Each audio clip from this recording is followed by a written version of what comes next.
San Marcos, el evangelista de este año, suele ser muy cortito, muy escueto. Escenas que en Mateo o Lucas son el doble de largas. El Evangelio entero es casi la mitad que Mateo. Pero en algunas escenas se explaya mostrando su arte literario. Y hoy es una de esas, en la que entrelaza dos milagros en un mismo día y están entrelazados y sin duda hay un mensaje en cómo se entrelazan los dos milagros. La escena tiene la ansiedad, el dolor, la búsqueda de la salud y lo que es más, ¿no?, de la muerte como el gran enigma que nos atormenta siempre, ¿no? Una mujer enferma, 12 años, hacía que tenía su enfermedad, dice que había gastado todo su dinero consultando muchos médicos, pero sin ningún resultado. Y luego una niña muerta, enferma primero y muerta después, del hijo del jefe uno de los jefes de la sinagoga, ¿no? La enfermedad y la muerte son los que urden la trama de esta escena de Jesús de este domingo, ¿no? Están muy entrelazados además, porque fíjense que Jesús, cuando siente que esta mujer, que alguien, mejor dicho, la mujer le había tocado el manto por detrás, tímidamente, pero con mucha fe, porque pensaba, con solo tocar su manto quedaré curada. Pero cuando Jesús se da vuelta, a veces tenemos una idea deshumanizada de Jesús, porque pensamos que como que era hijo de Dios es una especie de sabelotodo, y también esa desfiguración de la imagen de Jesús, muy poco humana, también nos hace que tengamos una idea de Dios muy equivocada. Pero no es el tema de hoy, pero sí que nos fijemos en el detalle, que Jesús pregunta, ¿quién me ha tocado? Jesús sintió que una fuerza salía de él, dice Marcos, pero no sabía quién había recibido esa fuerza, esa gracia, ese bien, ese espíritu que salió de Jesús. Y que alguien se vio beneficiado, pero Jesús preguntaba, ¿quién me ha tocado?, ¿no? Y es curioso porque los apóstoles, había una gran multitud, que a veces también suponemos que deberían saber y entender un poco más que el resto, una vez más nos muestra el Evangelio que no. Nos hace muy bien eso, porque no tenemos que pensar que porque venimos a misa o estoy bautizado o cumplo mandamientos o trato de tener una vida cristiana, entonces estoy, a veces algunos creen que son mejores personas o mejores hijos de Dios, ¿no? O a veces pensamos que sabemos más. Este es el problema en realidad, ¿no? Somos todos buscadores de la vida, de su sentido, a través de nuestro compromiso, de nuestra acción, de nuestras decisiones. Buscamos. Sabemos que la vida tiene un sentido maravilloso, porque todos palpamos el inmenso don de la vida, el regalo. A veces sabemos agradecerlo al Creador, a veces no, pero todos sentimos ese inmenso don al cual tratamos de responder con nuestra vida, con nuestras actitudes, con los demás, en la vida social, en el trabajo, etcétera, ¿no? Y justamente ese inmenso don de la vida es el que está amenazado por la enfermedad y por la muerte, ¿no? El gran enigma. ¿Cómo es que la vida, siendo tan maravillosa y siendo un don infinito, de la nada, sos alguien apreciado, por tanto, sos el destinatario de un montón de dones, los que Dios te ha dado, esos que a veces despreciás o a veces menospreciás o no tenés en cuenta o te parecen poca cosa, todo lo contrario. Sos el destinatario de inmensos dones de Dios. ¿Y cómo puede ser que también nuestra vida esté tan amenazada por la enfermedad y por la muerte? Ese es el misterio que se entrelaza aquí. Y estos discípulos que nos representan muestran que no entendían más que los demás. Maestro, ¿cómo es que te están apretando por todas partes y preguntás quién te tocó? Ni entendieron la pregunta de Jesús. Jesús quería saber quién tenía fe, quién con su fe le arrancó el espíritu que la sanó. Y quería conocer, quería terminar la obra que el Espíritu comenzó a través de él y de la fe de esta mujer. Quería completarla. La mujer queda sana de la enfermedad. Quería que la mujer dijera de qué se trataba. Dice el Evangelio, la mujer confesó toda la verdad, ¿no? A veces, cuando decimos confesó,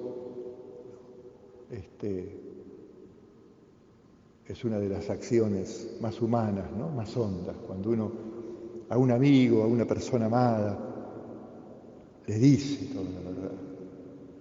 Como cuando no solo cuando confesamos los pecados, porque cuando confesamos los pecados estamos confesando a Dios, No decimos del credo, confesemos nuestra fe. Y a veces una simple ejaculatoria es una enorme confesión de fe, como esta mujer confesó toda la verdad, ¿no?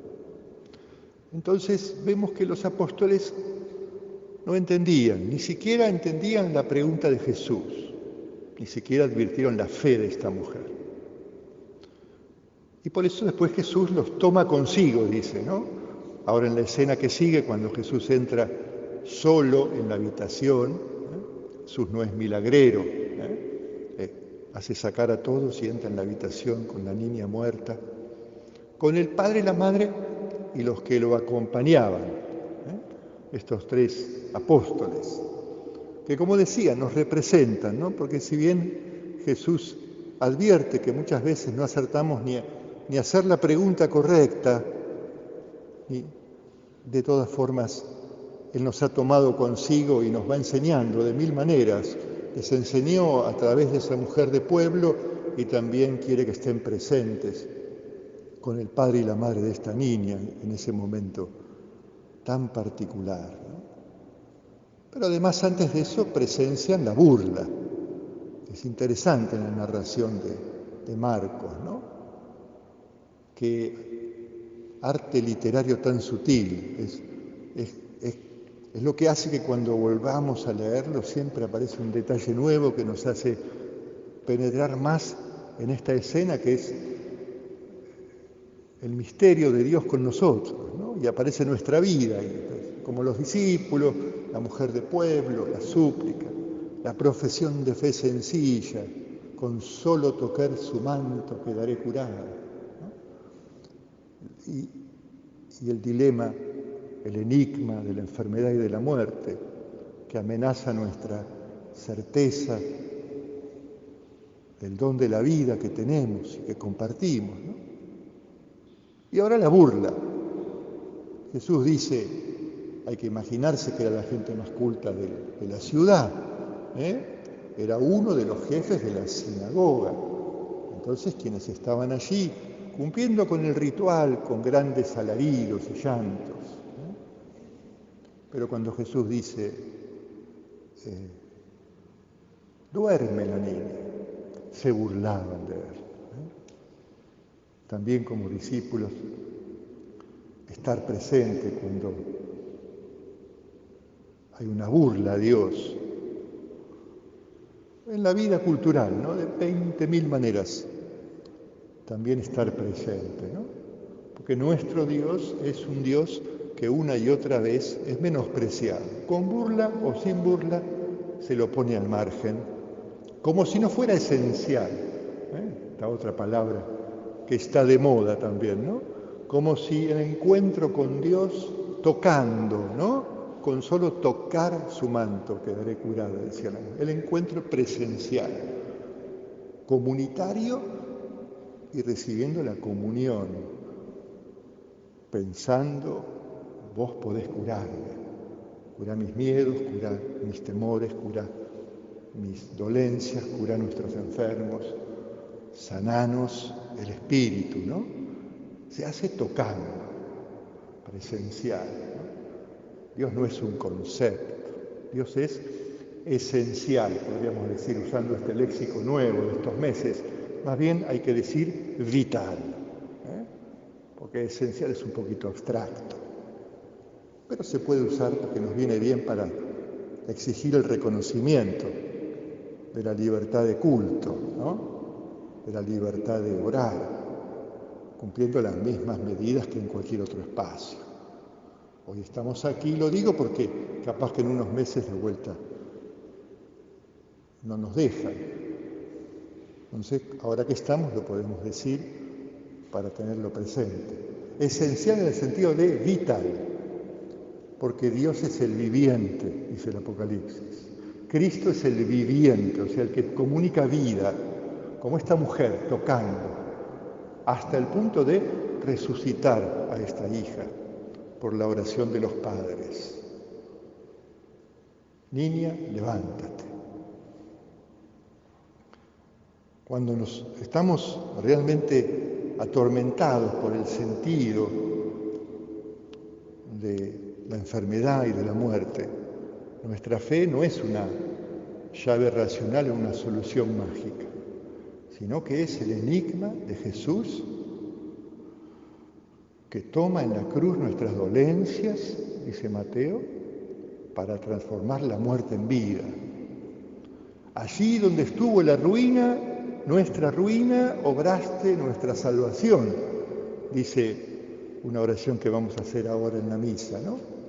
Allí donde estaba nuestra ruina, obraste nuestra salvación. Muriendo en la cruz por amor, restaura la vida, plenifica la vida. Entonces siempre es un morir y un resucitar. Y el pueblo de Dios peregrino, que gracias a la fe de esa mujer, sea en lo más público, rodeado de mucha gente, o sea en lo más íntimo, como en el cuarto de los padres con su niña, es muriendo como encontramos la resurrección y la vida. Morimos con Cristo, resucitamos con Cristo. Compartimos el pan del altar de aquel que dio su vida por nosotros. Si no lo hubiera dado por amor, no estaríamos en una misa, que es compartir su entrega, su don. Yo les daré el pan de vida, no tendríamos esa vida. Y así pasa con nuestra vida. Si no nos damos, no vivimos. Por más que tengamos salud, no vivimos. Vivir es mucho más. Y es lo que hay que descubrir cada día. Con la fe que Dios nos dio, con la capacidad de compartir que Dios nos da, y con esa actitud de servicio, ¿no? Cada uno en su trabajo y en los vínculos, acompañarnos en la adversidad. Porque la fe es eso también, ¿no? La capacidad de luchar juntos por la justicia, por el trabajo, por la capacidad de encuentro, por la libertad de los hijos de Dios, para donarnos. Entonces todo eso venimos a pedir y es lo que este Evangelio de Marcos nos mueve a pedir en este domingo. Que así sea para todos.